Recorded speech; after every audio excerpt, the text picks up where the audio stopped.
WCBI News at 10 starts now.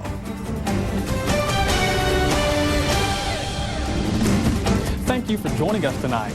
I'm Quentin Smith. Voters in Houston headed to the polls today to decide the future of alcohol sales in the city. At issue were two questions: whether to allow alcohol sales and which forms would be allowed. There were separate votes for beer and light wine and for liquor. Economic developers and some business owners have organized to get the issue before voters in hopes of bringing more visitors to the town and more business into restaurants. And it looks like if you want to get a cold one in Houston, well, you may soon be in luck. Unofficial vote totals are in, and it looks like Houston may soon be going wet. Both measures have passed by fairly wide margins. You didn't see the decisiveness and a division. You saw a return back of what the people wanted, that was asking for it, and evidently they showed up and made a voice for themselves based off of the vote. City leaders will have to finalize an ordinance outlining regulations for sale. Well, it's 4 weeks until the primary election here in Mississippi. Courtney Ann Jackson is taking a look at the races that are generating talk ahead of the big day.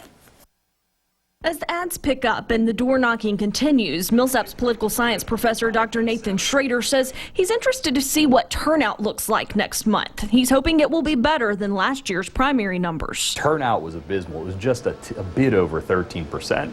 And so if we're looking at a similarly, if should that turnout replicate itself in this primary, which I certainly hope it does not, you could potentially have a very small subset of the electorate choosing who the party nominees are going to be. Now to the races to watch. Top billing the gubernatorial race. Republicans Tate Reeves and Bill Waller Jr. are upping their ads. There is, to me, a distinct difference in how they're talking about the key issues that they're using as their closing argument. He really seems to be driving home a pragmatic, practical message where Reeves is talking about, I've already been there, I've done these things, and I'm a reliable culture war conservative, and I will be that way as governor. Schrader says money and name recognition are the two biggest issues the third candidate, Robert Foster, faces. On the Democratic side, Schrader expects Jim Hood to take the nomination easily, but he's watching to see how large of a lead he'll take. It's also the Republican primary for Attorney General, with Lynn Fitch, Andy Taggart, and Mark Baker generating talk. They all have their own strengths, and I think any of those will be, they'll be very, very perhaps the favorite going into the fall. Courtney Ann Jackson, WCBI News. An incident on Burns Circle this afternoon in Columbus continues to unfold, and police identify a possible suspect. Police Chief Fred Shelton says investigators now believe they're dealing with an armed robbery. Once investigators started talking to witnesses, several stories changed. Now, Shelton says the victims are not cooperating with this investigation. Officers believe the victims and suspects know each other. Now, police are looking for Kajarius Anderson. He could be driving a white 2005 Chrysler 300 with license plate reading LTC 1773. Now, the good news is no one was injured. This incident remains under investigation. Well, it is now time to turn our attention over to weather. And Keith, it was a scorching hot day today, huh? Quentin, plenty of heat, plenty of humidity, all quiet out there right now. But look at these temperatures as of 10 o'clock. 84 in Columbus and Tupelo. The heat index still in the low 90s at this hour. And it's just going to be a warm and steamy evening all night long. Lows down into the mid-70s. Now, we did see a few isolated showers and storms around our region today. Still a little bit going up there near Jackson, Tennessee, and some variably cloudy skies around here. But that's it, unfortunately. The heat advisory will continue on Wednesday. During peak heating, the heat index could be over 105. That covers our entire viewing area. So much like today, we are expecting temperatures somewhere in the mid-90s, around 96. There will be a better chance for some pop-up showers and storms, so hopefully your backyard will get some natural relief, but it's going to be plenty hot. Your full forecast in just a few minutes. Thanks so much, Keith. Well, the entire WCBI viewing area was under a heat advisory today, with indices ranging between 105 and 110. For people who make a living working outside, this can be a dangerous time of year. Our Stephanie Poole finds out how they stay cool and hydrated in the summer heat. When there's heat and humidity, sweat usually follows. For some, the heat is nearly unbearable. You run and sweat like you pouring water off you. This time of year, Oktibbeha County Road Department workers can spend 8 hours working in temperatures over 90 degrees. Crews make sure they find a way to stay hydrated. Water, Gatorade, Powerade, try to stay in the shade, keep water, Gatorade. Health and Safety Coordinator Thomas Smith makes sure there are rules in place to keep workers from getting overheated. We try to take as many breaks as possible. We actually implemented some extra breaks during the day, or especially the guys on the ground. We're taking a few extra breaks just to get in the air conditioning. If not any air conditioning available, find some shade and just kind of cool off a little bit. With the heat index hovering around 105, it doesn't take long for someone to become ill. Working as a team is how this crew makes it throughout the day. To keep an eye on each other, and we promote that within all the crews, is to use the buddy system. Try not to do things by yourself because it leaves you susceptible for things like that. And you want to have somebody there if you do pass out from heat stress or heat stroke, because it's very common, especially out here. Clothing can also make a big impact on how you feel in the sun. People think that wearing long sleeves will be worse for you, but in some cases it's better because it does remove the direct sunlight from your skin. So it does help with some people, and some people prefer it. That was our Stephanie Poole reporting there. Now, the Occupational Safety and Health Administration has an app that can help you calculate the heat index for your job site. Just look for the heat safety tool on your app platform.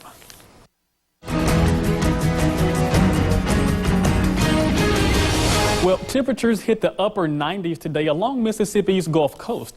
Now, usually that's a great day for a swim, but that's not going to happen. A toxic bloom of algae has forced the state to close all coastal beaches. CBS's Manuel Biores has more from Gulfport. While the water looks enticing, Mississippi officials have warned beachgoers to stay out. The culprit is a toxic algae bloom. We're scared, actually. So we're staying here in the pool. The problem started upriver, where major flooding along the Mississippi forced officials to relieve pressure on levees by opening this spillway in Louisiana. The freshwater dump can alter the salt levels in the Gulf. It also carries agricultural runoff, including fertilizer, which along with warming Gulf waters could fuel the outbreak, now extending along 40 miles of Mississippi coastline. The algae blooms can cause a host of ailments, including rashes, nausea, and diarrhea in people and animals. Allison Robertson, a researcher at Dauphin Island Sea Lab, says the water advisory is out of an abundance of caution. There's a very low chance of any kind of human health effects associated with being in the water. Still, business owners along the coast are worried. Tourism there accounted for more than $2 billion in 2018 and more than 28,000 jobs. I've been in business 38 years. I don't think I'll be back next year. Barney Foster's jet ski business in Biloxi thrives or dies by the water.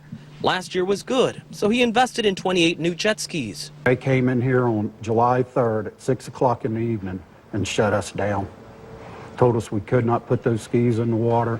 Pretty much we would get arrested. But the warnings came before the July 4th weekend, so some vacationers have stayed away. He'll now have to sell some of the jet skis to stay afloat. And that's what we're doing with all these skis. We're fixing to haul them to Georgia and sell them. Officials are also cautioning against eating seafood from the affected areas, at least for now. That spillway sending all that water this direction could be closed next week, but there's no telling how long the algae will linger. Manuel Bojorquez, CBS News, Gulfport, Mississippi. Now, locals stress that even though the water is off limits, the beaches are still open. A little bit of rain in the sky today, just a little bit to get these rainbows going. That was a view between Carthage and Louisville. Not too bad at all to see a nice little rainbow also near Hamilton. Few and far between were those showers. A little bit better chance tomorrow, but we're watching the system down there in the Gulf. That could give us more rain by the weekend. More on that after the break. Your WCBI First Alert AccuWeather forecast with Chief Meteorologist Keith Gibson.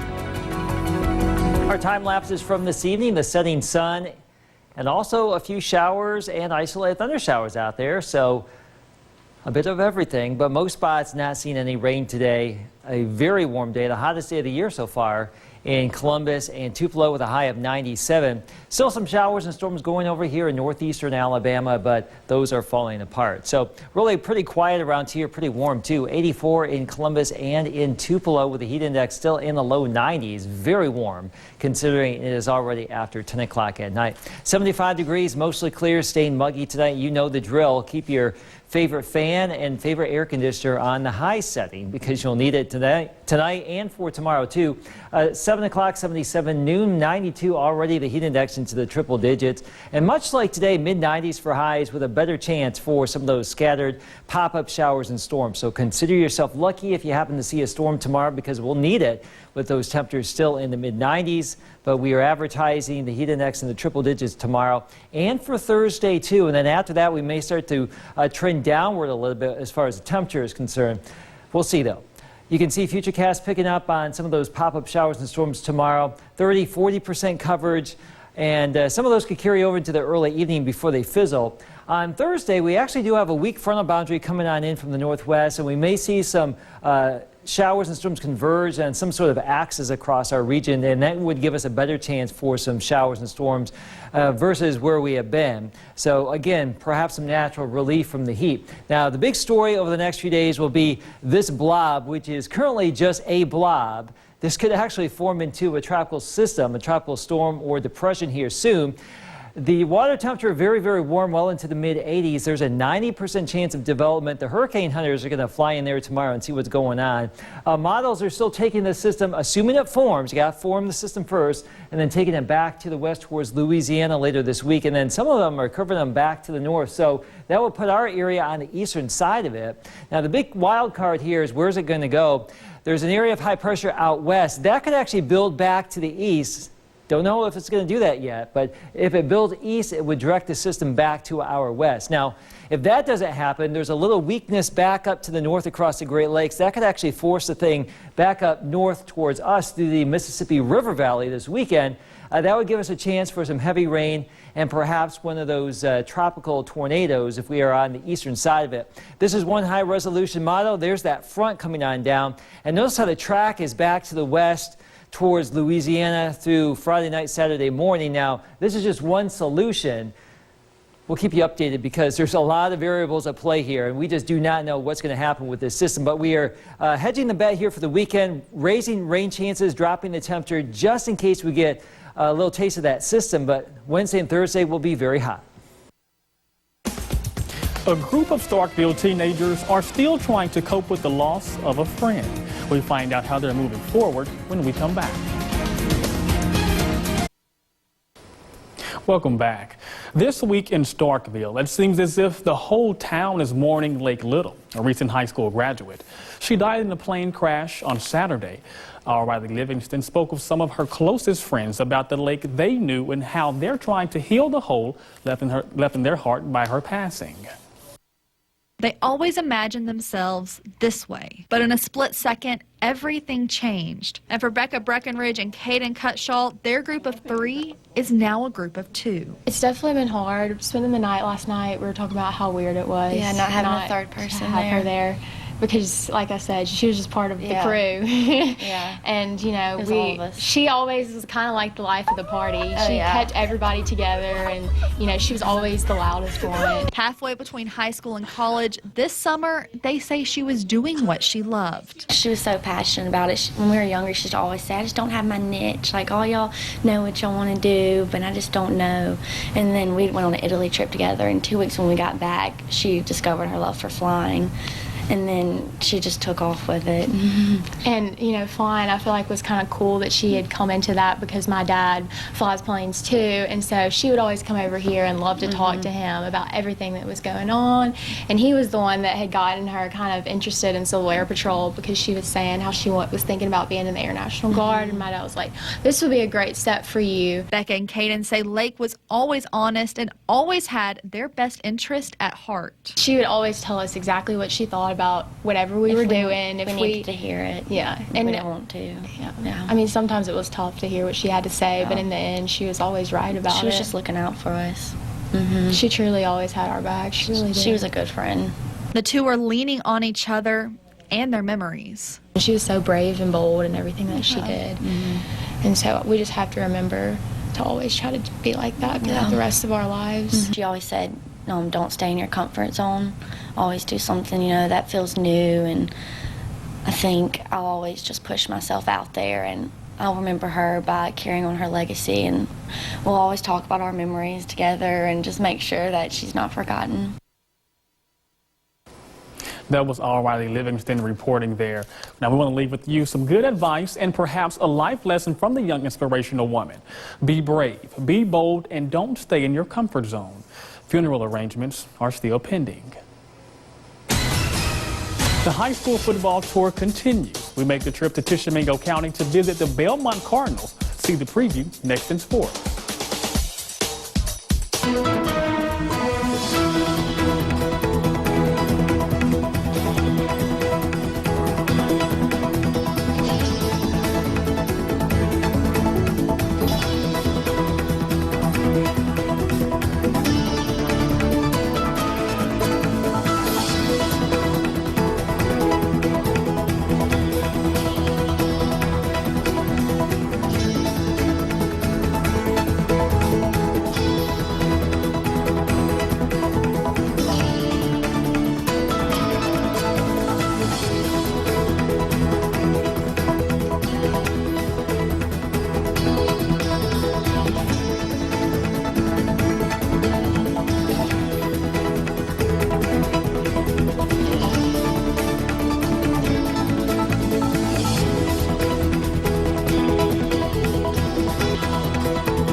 Sports on WCBI.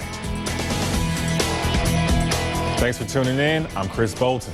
We jump into Class 3A for our next stop in the high school football tour, checking in with the Belmont Cardinals. Now, the Cardinals were able to snap the long playoff drought of winning a first-round game and are hungry for more postseason wins in 2019. WCBI's 60 Schools in 60 Days is brought to you by Sparklight. The 8-season wait for a playoff victory for the Belmont Cardinals came to an end in 2018, the Cardinals upsetting the higher-seeded Choctaw County.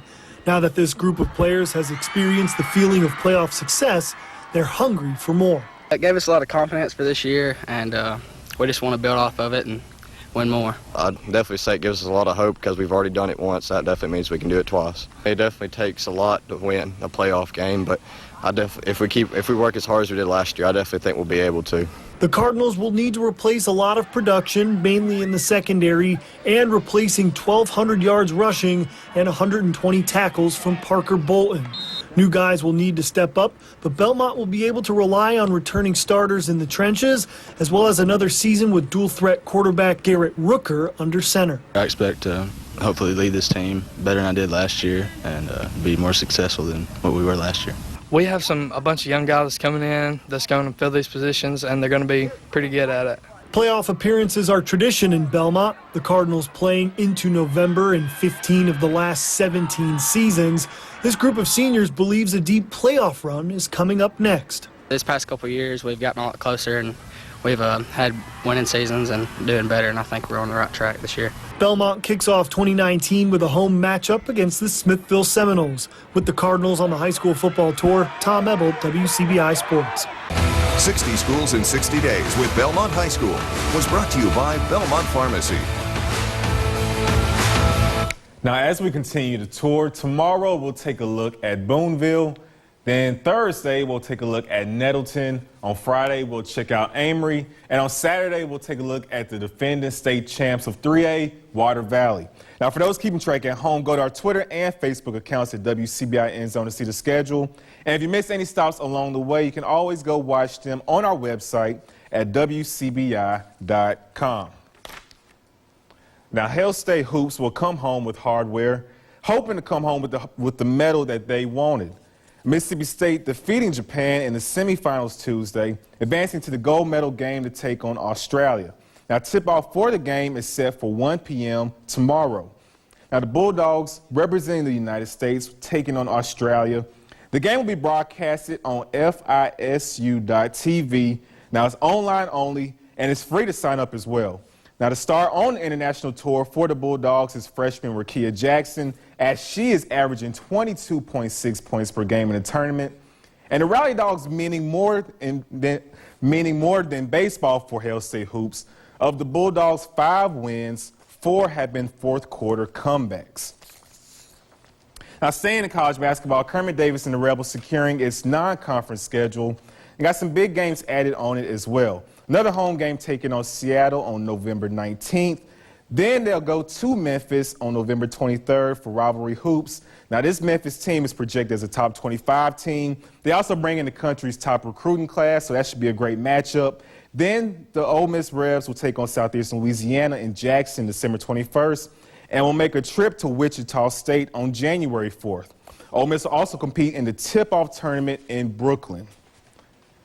The Mississippi State assistant coach Jake Gautreaux named the National Assistant Coach of the Year by D1 Baseball. Gautreaux has been responsible for a pair of nationally ranked recruiting classes since arriving in Starkville, as well as working with the Bulldog hitters and infielders. Now, Gautreaux was recently named to the Conference USA Hall of Fame for his illustrious career at Tulane. Now, that's all we have for sports. We'll have more last look at your forecast coming up after the break. Warm and humid again tomorrow and Thursday, Quentin, and a little bit better chance for some of those scattered storms, hopefully to cool us down. For the weekend, better rain chances. We're watching that system in the Gulf. Alex will have the very latest on that system coming up tomorrow morning at 4:30 on Sunrise. I'm going to guess, was today the hottest day of the year so far? Certainly was, it 97 sure felt degrees. like it. I was sweating as soon as I stepped outside. Have a good night, everyone.